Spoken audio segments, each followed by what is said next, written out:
Hello, and welcome to Inspired Leadership, a podcast where we look at trends affecting today's modern workplace. I'm Jaime Klein, CEO and founder of Inspire Human Resources, a firm that's starting its 19th year, providing interim fractional HR in the areas of HR business partner, total rewards, talent acquisition, talent management, always with a lens on DEI. And it is my pleasure to welcome two trailblazers of trailblazers, former Fox News hosts and co-founders of Lift Our Voices, Gretchen Carlson and Julie Roginsky. Welcome. Thrilled to have you here. Thrilled Thanks. to have you here. Thank you. I'd love to start by kind of setting the table.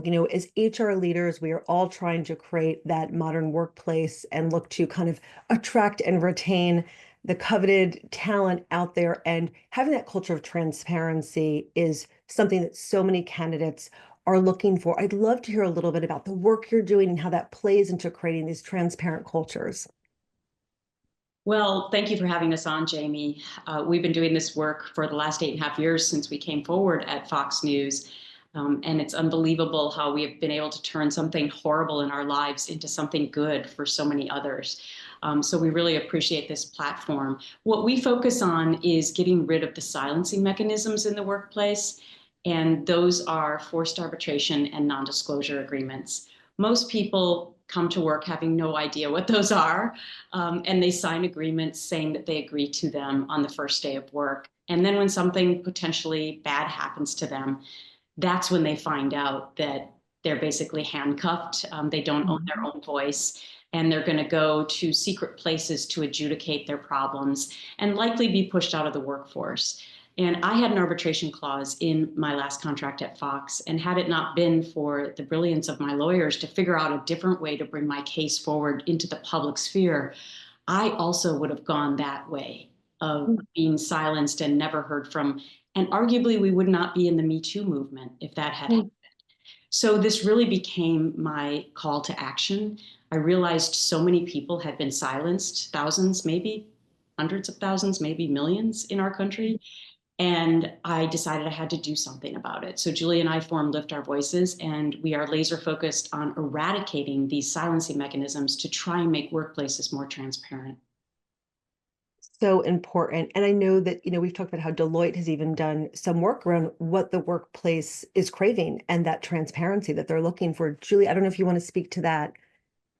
Yes, I mean, the reality is that you have statistic after statistic showing that workers want more transparency, that executives want more transparency, and yet, unfortunately, that's not necessarily happening in the American workplace today. A statistic that really strikes me is that by this year, 82% of all American workers are bound by forced arbitration. More than a third are bound by non-disclosure agreements, which drive out the very people that companies say they want to enfranchise: women, people of color, others who statistically have been shown to improve the bottom line of companies. We know that the more a company has a diversity of thought, a diversity of experience, the better it does financially. It's just a statistic that consistently comes out in every study that's done. And yet, these are silencing mechanisms that silence everybody across the board, from the Black woman making less than $15 an hour cleaning bedpans to the CEO or the C-suite executive who makes exponentially more than that. And because of that, it starts to really impact not just the well-being of those employees, but it starts to impact the bottom line, the morale, and the productivity of the companies that they employ. Absolutely. Absolutely. And that Deloitte study said that, 86% of leaders surveyed, they are looking to create these more transparent cultures, and only 52% are actively doing something about it. So when you look at kind of that quick win to create that transparency, I think the work that the two of you are so driven by is in line with that. Can you tell us a little bit about, if we can just do kind of like 101, what are forced arbitration clauses? What are NDAs? Just so that everyone in our audience is just on a level playing field for what these mechanisms are. Yeah, so forced arbitration is an American problem, unfortunately. It only exists here to the extent that we use it in the workplace to adjudicate human rights violations. The intent of arbitration originally was to unclog the court system And it's a great vehicle for if I knock over my neighbor's fence and I owe them $300, but I don't want to pay it. And we don't want to go to court because there's a murder trial that really needs to be heard. Then we go to arbitration to solve our small business disputes. About 4 decades ago, companies got, in quotations, smart, and lawyers decided to use this to figure out how to solve bad things that happen to people at work, like race discrimination, gender discrimination, sexual harassment, age discrimination. And the problem with it, Jaime, is that it's a secret chamber. So I could go on and on about the things you don't get like you would get in the court of law. For example, a jury of your peers. You don't get the same amount of discovery.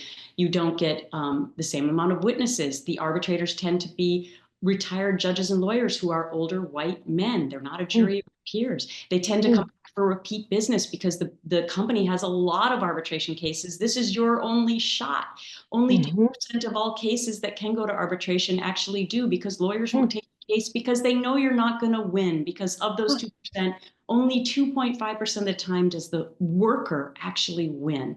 So the worker goes to this secret chamber. Nobody ever hears from them ever again. They get pushed out. They get fired. They lose their passion and their job and potentially their profession. And the greatest crime is that because it's secret, the bad person, the bad actor, keep their job and keep working and keep potentially harassing or discriminating because nobody knows about it. And this is the vicious cycle that has gone on and exploded in the last 4 decades. So what we say to people is, join our fight to, instead of investing millions to cover up this stuff, why don't we invest that money in becoming more transparent and figuring out a way to honor the people that are being mistreated and lift them up and say, we want to keep you in our workplace instead of, pushing you out. And I'll throw it over to my colleague, Julie, to explain how NDAs destroy this transparency as well. Right. Well, NDAs, unlike forced arbitration, are not just an American problem. They are a global problem. And the fight for NDAs is not about to ban NDAs, is not necessarily about banning NDAs for proprietary information. We always say that if you know the secret formula to Coca-Cola, for example, you shouldn't be able to walk it across the street to Pepsi. But if somebody Coca-Cola is harassing you, you should be able to talk about it.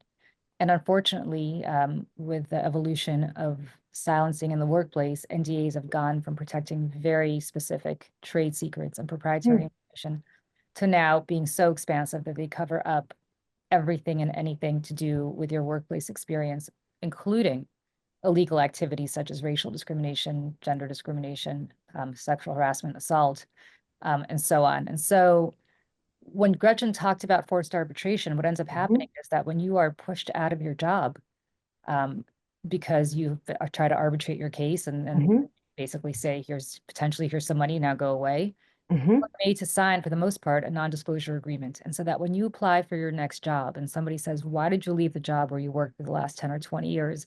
You have to do one of two things. You either have to say, I can't tell you, which makes it look like you did something wrong, and of course nobody's going to hire you, or you have to lie and make something up, which of course is no way to start a relationship with an employer.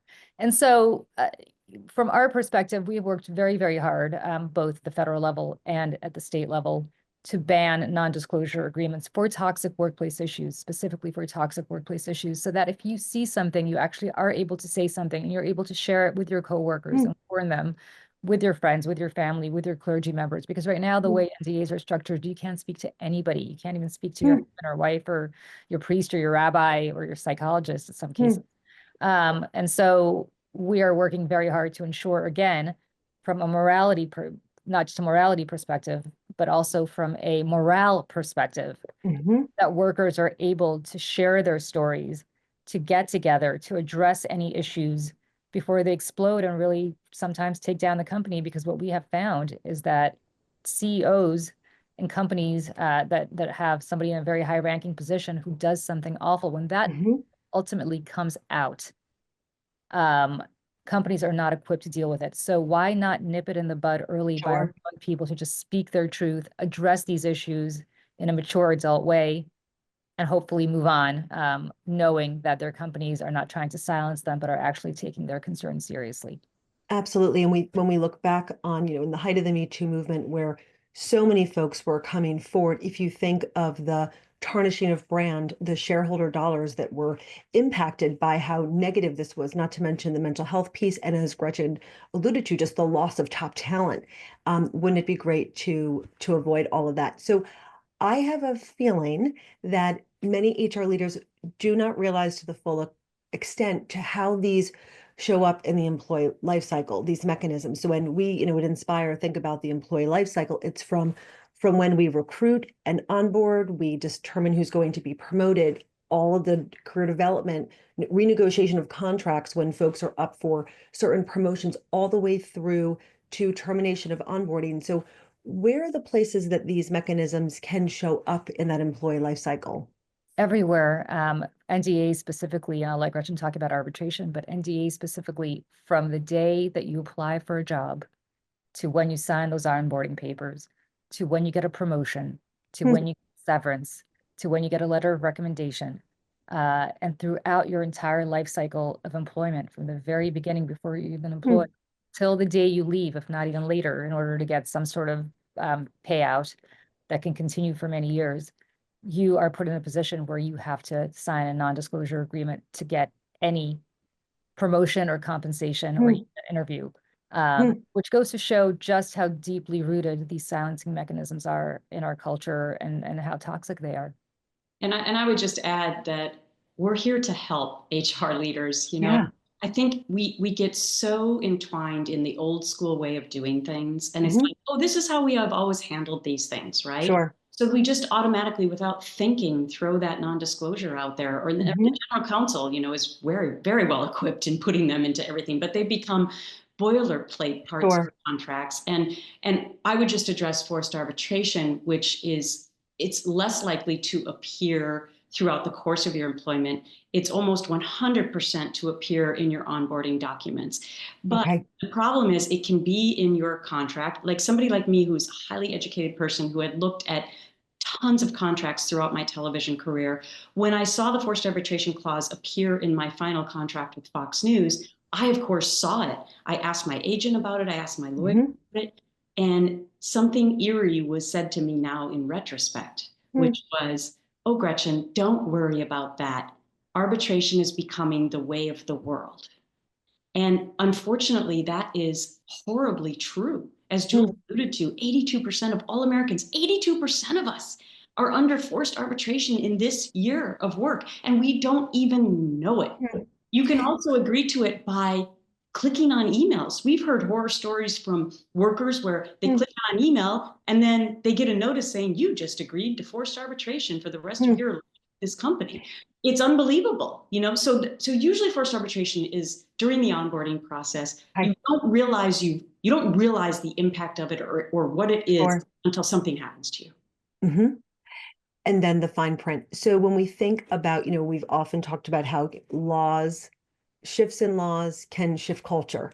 And so for our generation of so many HR leaders, there are just some things that I think became the norm. So I think to create kind of that modern workplace, it is so important to take a fresh look at these things. And I believe on your fabulous website, liftourvoices.org, there are tools for folks to kind of understand the language and understand how to go ahead and refresh these pieces in their onboarding, et cetera. So folks can definitely check that out. Can you, I know that in your free time, you also helped to really create 2 new laws back in 2022. Can you tell us a little bit about those? It's so impressive how you're just both agents of change. Yeah, we never thought that we would become experts in passing laws on the Hill, but I hope my life at least is an inspiration to anyone out there listening who has struggled with reinventing themselves, or where do I turn next, especially with women. If we've taken time to take care of our children and we want to get back into the workforce, my life is a testament to reinvention. So becoming an expert at passing laws really came about from the inspiration of so many survivors who reached out to me after my story. And I realized that we had an epidemic in this country, not only of mistreatment of people at work, sexual harassment and many other things, but also the epidemic of silencing those people. So I decided that I needed to roll up my sleeves and get to work. And how do I help these people? And so forced arbitration became my calling card. And I didn't know a lot about it, but luckily people in DC did. And so it was like this perfect storm of combining my high profile story for a wonky issue like forced arbitration with people who had been trying to do something about this for decades. And we came together and really just started walking the halls of Congress and trying to educate lawmakers on these issues. It was, it was a long slog. And then Julie and I got together a few years later and formed Lift Our Voices to serve as this umbrella organization over our advocacy work. But we were able to finally, I'm skipping a lot of years here, but we were able to finally pass the Ending Forced Arbitration of Sexual Assault and Sexual Harassment Act, signed into law by the president in 2022, that eradicates forced arbitration for any sexual misconduct in the workplace. It also applies to gig workers, contract workers, migrant workers. So this means now that you have a choice. If you have signed a forced arbitration clause, that is null and void if anything happens to you with regard to sexual misconduct, even if you signed this contract 10 minutes ago or 50 years ago. That's such an innovative act. It's a game changer. It's one of the biggest labor law changes in the last 100 years. And, our fight continues because as an organization, we fight for all protected classes. So now there's really a two-tiered system, quite honestly. If you face sexual misconduct at work and you work in a cubicle next to somebody who's facing gender discrimination, it can still be pushed into the silence mechanism of forced arbitration. You don't have to, right? As a sexual misconduct survivor. So companies have a choice here. Do you want to have a two-tiered system, or do you want to become ultra transparent to protect all of these different issues? And we would advise people to choose the latter. Of course, absolutely. And then in addition, you went on to impact another act. Right. The Speak Out Act, which passed several months later, it was really kind of a cascading effect after the Ending Forced Arbitration Act.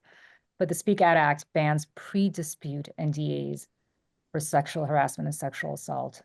We consider pre-dispute NDAs to be anything up to the point where you send a demand letter or you file a lawsuit.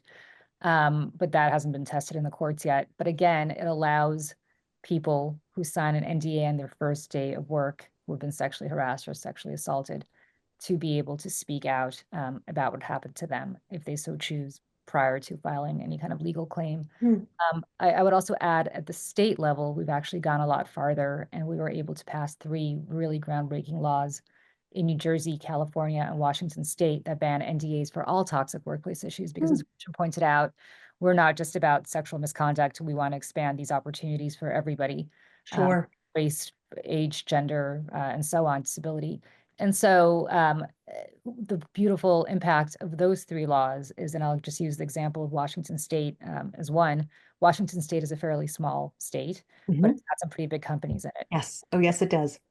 And when Microsoft, and I'll just use Microsoft as one example, understood that they had to abide by this law for all of their Washington State employees, what they did is do the right thing, made sure that they weren't going to have a 2-tiered system, and expanded that law to include, expanded their policy to include all of their global workforce. So if you work for Microsoft right now, you're not bound by NDAs for any toxic workplace issues anywhere in the world. Apple, similarly, based in California, had to abide by this law for their California workers, but decided to expand the California version of this law for all of their workers around the country. And so if you work selling iPhones in, I'm going to make this up, in Boise, Idaho, you also are not bound by NDAs for toxic workplace issues based on the California law. And so we think that these state laws will have monumental cascading effects, not just for the people who live in those states, but also for the rest of the country. And we're now working very hard to do the same in New York State and Connecticut, because we, especially New York, understand that if New York passes this law, which we hope they will this year, so many companies are domiciled here in New York, but nevertheless have, ancillary businesses in all over the country and all over the world, that they will do the same, and that will really be the end of NDAs, hopefully around the country. So it is amazing to just learn more about all the chapters of your lives as trailblazers, and just thank you for all that you've done. I have to confess, there was so much going on, I think, in 22 for every human and for the HR community as they were trying to do all the things to just keep their organizations on track during the pandemic, that I wonder if perhaps these laws did not get amplified as much as we would have liked to during that period of time. So I'm so glad we're having this conversation. And when I think of the talent market, right, if I am top talent and I'm looking at the various employers that I can go to, and I know that an Apple or a Google or a Microsoft has taken care of their talent that way, it's definitely an organization that I would personally have a magnetic attraction to. I would be more interested in them if I was pro-conning various offers in front of me. So I'd love to, learn a little bit more about how other organizations can get involved. I know that you have this very innovative initiative coming up through your Love Where You Work Index. Can you tell us about that? I'm just so energized about what's ahead for this. That actually dovetails off of what you just said, which is, in the coming years, where do Gen X and Gen Y and the rest of the employee base, where do they want to work? Do they want to work at companies that silence them, or do they want to work at companies that are more transparent? Research shows that they now have more of a choice than ever before, and they want to work where they own their own story and their own voice. So we decided to create this survey and index, which will launch January 27th and be open through February 17th for the Russell 3000 companies. And we are sending it to CHROs at every one of these companies. We hope they will participate. It's a very simple survey where we are asking the companies, just so we can find out the data, do you use forced arbitration? You use NDAs, and in what capacity do you use them? We also, in a pilot study, Jaime, we asked companies, do you know about the laws that we have helped pass? And the overwhelming majority of CHROs did not. So to your point before, that everyone was pretty busy dealing with the after effects of COVID and trying to get people back to work in 2022, and what does our future look like? Yes, they don't know about these laws, but they need to. And we really, really hope that people will participate in this index. First and foremost, because it's a way for us to all come together as a nation and decide, how do we become more transparent? And at Lift Our Voices, we're here to help you do that. And number two, to your other point, this will be an invaluable resource for employees to be able to come to our website and see which companies use these mechanisms and which ones don't. It's one of the top questions we get, Jaime, when we go out to speak across the country. People say, how do I know? Right, exactly. It's why we decided to develop this. And quite honestly, it's the first of its kind. Nobody's ever wanted to be as brave as we are in so many other areas, but also in this area to actually tackle this. And we believe it's the silver bullet to equity. If you as a company decide you're not going to silence your people, you probably are also going to be more open about paying your people fairly, promoting them adequately, and allowing all of your people to have voice. And you're going to have a much happier workforce with higher morale and people who want to stay there. Absolutely. And there is so much being done within the pay transparency space. State by state by state, it's becoming more transparent with compensation. There's more transparency around long-term workforce planning. So transparency is very much on trend for all things HR, I think 2025 and beyond. So what does a company stand to gain by taking the survey and being rated in your index? I'd imagine that there are kind of more positive scores and more negative scores where there's kind of a little bit more work to do. So I'd love to hear a little bit more about that, how we can really motivate other organizations to get involved in this. Well, the first thing they would gain is obviously more people wanting to work for a company that shows that they're transparent and that demonstrates transparency every day.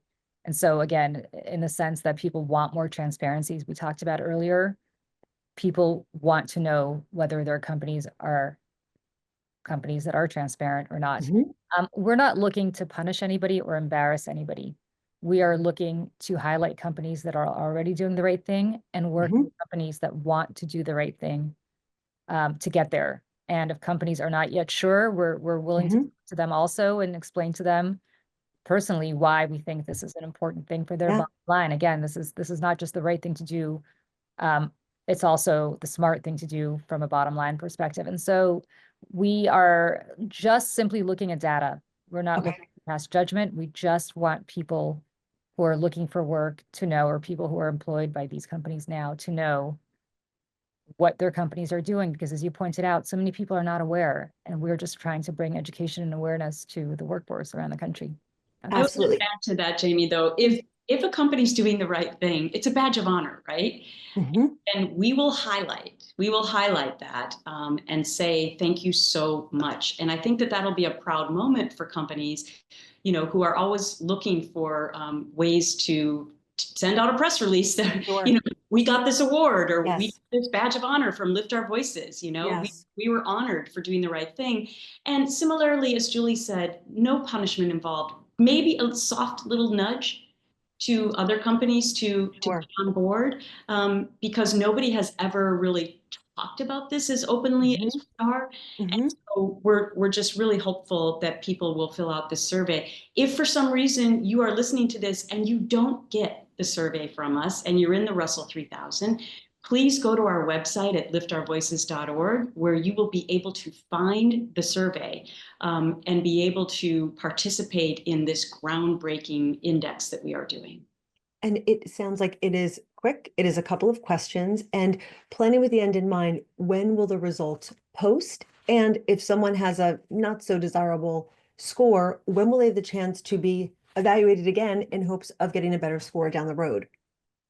Next year, this will be an annual survey. So don't worry, you'll be able to, and we expect this to, in its infant stages. We expect it not to be that everyone's going to reply, although we would love that. We're not naive enough to think that, but it's going to be an annual thing that we hope will grow. Right. And what was the second part of your question? Sorry. So it's brief. Folks will see the results within a year. When will they see the results? Yeah. So we then, after we get the results back, we'll be working with our researchers and statisticians, and we'll be developing the way in which we are going to score. Right. And so we're hoping to do that within Q2 or Q3, so that those results will be on our website, liftourvoices.org, as well. Right. And for those who might not be familiar, what is the Russell 3000? So that's the top. Yeah, go ahead, Julie. Yeah, it's the top 3,000 companies that are publicly traded companies in the country. And again, if people here are not publicly traded and they're private companies, we still urge you to do the right thing and to let us know if you are doing the right thing and you don't use forced arbitration and NDAs. Let us know. We will highlight you too. I mean, we are really looking to uplift companies that are doing the right thing. And if you're not on the Russell 3000 and you are not quite there yet, reach out to us and we will work with you to help you get to the right place. But fantastic. Yeah, we are really looking to just try to work with as many people as possible, as many companies as possible to get to where fantastic. So if someone takes a peek at their document, realizes, OMG, they have these clauses that we would never want to have, where do they go to find out those updated clauses, what the language should be, and then partner, of course, with their general counsel to put those in place? I'm getting really tactical, but I'm just thinking of how it would all, what the choreography might be. Just take them out. Just take them out. If you have something called a confidentiality provision, or nobody really says non-disclosure agreement, but they're couched in much nicer terms. But if it's a confidentiality provision that you think is overly broad, that's not just protecting trade secrets, but protecting human rights issues, then just go speak to your general counsel and ask that it be taken out. If you see a forced arbitration clause, and they're sometimes called mandatory arbitration agreements, just ask for the mandatory or forced word to be taken out. We personally would not recommend anybody go to arbitration, but if people want to go to arbitration, they should be able to. We just don't want people to be forced into it. Not have their day. Word. Forced. We always say forced is the operative word. If it's so wonderful, why is it forced? Right. Exactly. Every time I've testified before Congress, that's usually my opening line. Nobody likes to be forced into anything against their will. It's not very American at all. Exactly. So I always love when folks can leave our podcast with kind of a couple of action items that they can do right away. It sounds like going into your docs, doing a search for the word forced, right? Looking for some of these just key words. Mandatory. mandatory force. It will just begin to shine a light on this again. I think that, we just in the HR community might not have been as aware. So just we want to heighten awareness. So thank you for all that you are doing. I will just say on a personal note that I'm a forever Swiftie, and I have a friendship bracelet that I got at a Taylor Swift concert saying "Speak Now." It's like very much always channeling the work that you do. And Gretchen, when I saw your TED Talk so bravely in November of 2017, it really shifted something inside me where I've just been on a mission to create safe and inclusive workplaces ever since. So thank you for all that you and Julie have both done.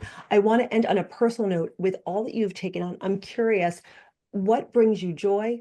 What fuels your energy? And what do the two of you do for self-care? It's a lot to hold space for folks who have gone down this difficult road that you have. So Julie, we'll start with you. What do you do to kind of fill your well? Oh gosh. I think my well is pretty depleted. That's a great question. And my husband always asks me what I do, and the answer is I work more. I spend time with my family. I have a son who I adore. I have a husband who I adore. And so any time that I have to spend, any free time I have, which is unfortunately not as much as I think we would all want, I spend with them. And my self-care is Beautiful. really spending time with them. Beautiful. And Gretchen, what about you? Yeah, I'm also blessed with two children who are college aged, a boy and a girl who were my paramount concern when I came forward. And I would just say the greatest joy in my life since that time, other than helping millions of people whom I will never meet, which brings me great joy, is seeing that what I did was the right thing for my children. And, Mm, you know, they both have told me in different ways and have turned into adults in different ways where I know what I did was right for them and they're proud mm, of me. And my son especially sees the world differently now. And mhm. one of the biggest messages that we shout from the mountaintops is we have to get to our boys early. We have to tell them Yes. what the world is really like and to treat and Mhm. respect women. And I think that I accomplished that with my children. And that brings me great joy every Mm, single day when I wake up. For self-care, I've got this fire in my belly that is impossible to stop. I wish I could. I wish I could stop my brain at night. Julie and I both don't sleep, so we know if we text each other, the other one's probably going to respond.